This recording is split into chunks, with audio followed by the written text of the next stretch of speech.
menanggapi Salam saudara-saudara, menanggapi Mahfud MD yang mengungkapkan bahwa pembuatan menyetujui undang-undang di DPR itu dibeli oleh sebuah perusahaan A, misalnya begini, begono begini.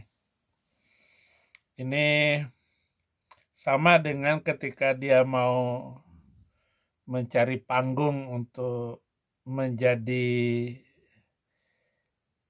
calon ataupun pemimpin waktu itu, akhirnya dia jadi calon wakil presiden dari Pranowo. Inilah Mahfud MD. Dia pandai untuk mencari panggung. Mari kita dengarkan dulu video dia. Tiap undang-undang tuh satu pasal itu dibeli, Pak. Ini pasal ini, perusahaan ini yang beli. Kehutanan tuh satu dim tuh harganya satu orang bisa 50 juta, Pak. Satu dim, padahal undang-undang tuh kadang-kala sampai 200 dim. Kan menjual undang-undang. Bahwa undang-undang ini akan dimasukkan pasal ini, Anda akan mendapat ini, tetapi bayar dulu ke saya sebesar 8%. Itu pembuatan undang-undang kita sekarang ini yang harus diatasi ini. Untuk menyelesaikan masalah-masalah yang kayak gini ini. Oke. Oleh sebab itu bagi saya, ancaman itu bukan 2030 itu tidak ada. Yang nyata ancaman itu ada 4 bis yang akan menyebabkan kita ini hancur.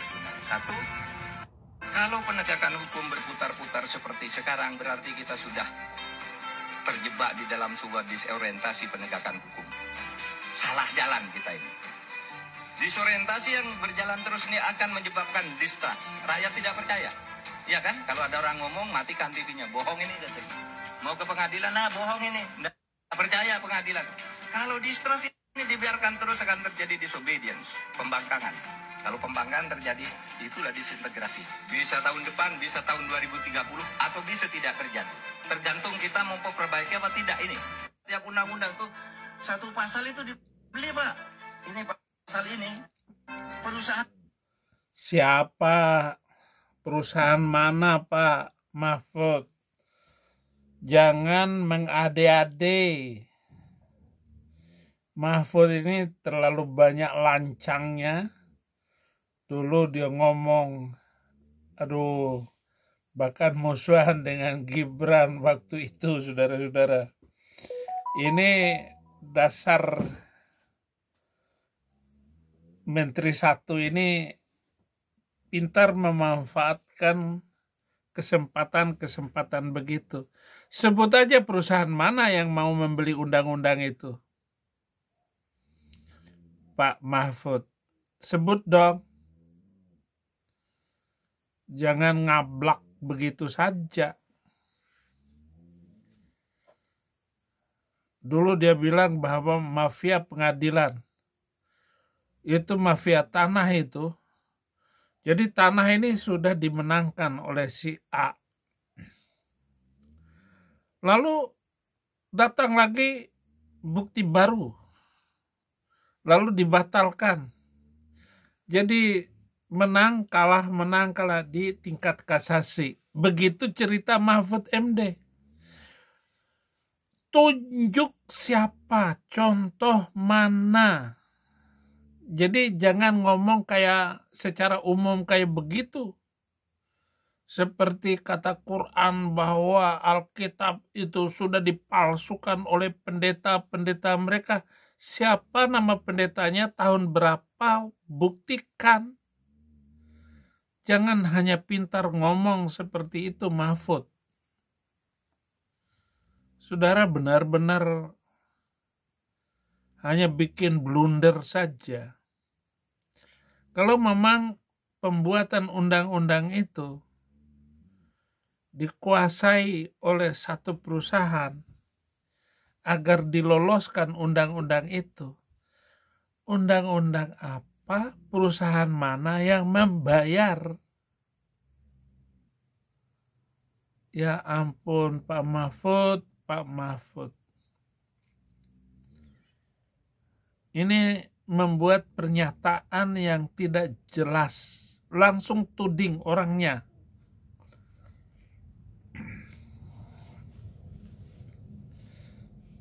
ini Mahfud ini memang kacau. Kelihatannya jujur dan adil.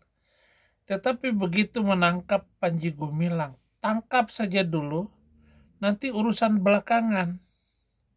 Apa yang terjadi? Polisi minta 10 M agar Panji Gumilang dibebaskan. Karena kan nggak bisa, Panji Gumilang, pesantren Az-Zaitun itu melakukan kerja membantu negara dengan menyiapkan sistem pendidikan yang bagus, pesantren yang bagus, dan itulah satu-satunya pesantren modern yang tidak ada ustadz yang berani melakukan kejahatan satupun, apalagi menghamili. Dan di sana tidak ada itu pengajaran radikalisme, itu nggak ada. Teror ancam, ayat-ayat yang tidak pantas untuk diajarkan tidak diajarkan di sana. Kurikulum Departemen Agama itu banyak yang nggak dipakai di sana itu, di Az-Zaitun. Kenapa? Karena kita mau mendidik santri toleransi dan damai. Maka di Az-Zaitun itu ditulis Ma'had Az-Zaitun Pusat Pendidikan Toleransi dan Pusat Pendidikan Damai. Itu ditulis di situ tuh, moto besar. Jadi nggak ada radikalisme di sana. Dan jangan harap tidak pernah Anda akan ketemu bahwa santri itu hamil di sana. Orang santri ketahuan merokok aja panggil orang tuanya suruh bawa pulang. Padahal dia sudah membayar sekian puluh juta untuk anaknya. Jadi di sana disiplin tinggi. Tetapi oleh Mahfud MD, Panji Gumilang ditangkap. Katanya menggunakan uang yang nggak jelas, korupsi. Berapa sih uang bos itu dibandingkan dengan uang yang dikeluarkan oleh pesantren itu untuk murid-murid makan minumnya selama 5 bulan, 1 bulan suruh pulang ke rumah orang tuanya, masuk lagi selama 5 bulan, makan minum di situ. Nggak cukup uang bos dari pusat untuk biaya pendidikan di Az-Zaitun. Dikorupsi, ditodong sama polisi, minta 10 M supaya Panji Gumilang bebas. Model apa polisi macam begitu? Nah, ini semua karena perintah dari Mahfud MD. Perintah Mahfud MD itu muncul dari wakil RI 2. Karena memang sejak zaman saya bermusuhan dengan MUI. Karena MUI ini adalah lembaga agama yang tidak pantas untuk dijadikan pusat bertanya, apalagi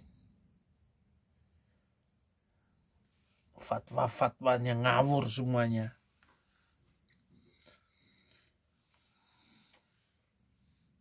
Makanya dilawan. Jadi Pak Mahfud, perbaiki mentalmu itu. Sakit jiwa ini menteri. Entah apa itu sekarang tugasnya, saya nggak tahu. Tetapi Pak Prabowo nggak boleh lagi memakai orang kayak begitu. Pak Prabowo nggak berkualitas menteri kayak begitu. Hanya ngomong, asal ngomong. Datanya mana? Sebut, tangkap dia. Jangan kayak Habib Rizik. PKI. Padahal mana PKI-nya? Elo kali. Mari kita berjihad ke Filistin. Lu sendiri nggak pergi, ngajak doang, hanya mencari donasi. Bukan begitu, Rizik. Kalau mau membantu Palestina, seluruh Habib pergi ke sana, bantu itu sesama Arabmu yang nggak pernah berdamai dengan siapapun. Sudah berabad-abad orang Arab nggak bisa diajak berdamai. Selalu ingin pecah belah, ingin merusak seluruh keadaan. Saya minta kepada Pak Mahfud MD, tunjukkan perusahaan mana yang mau membeli poin-poin undang-undang yang mau disahkan itu.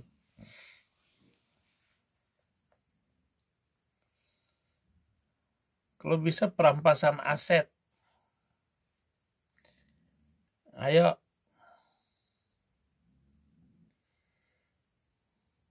Karena banyak anggota DPR, partai-partai politik itu tukang maling semua. DPR maling. Semuanya maling. Demikian tanggapan untuk Mahfud MD. Tuhan Yesus memberkati.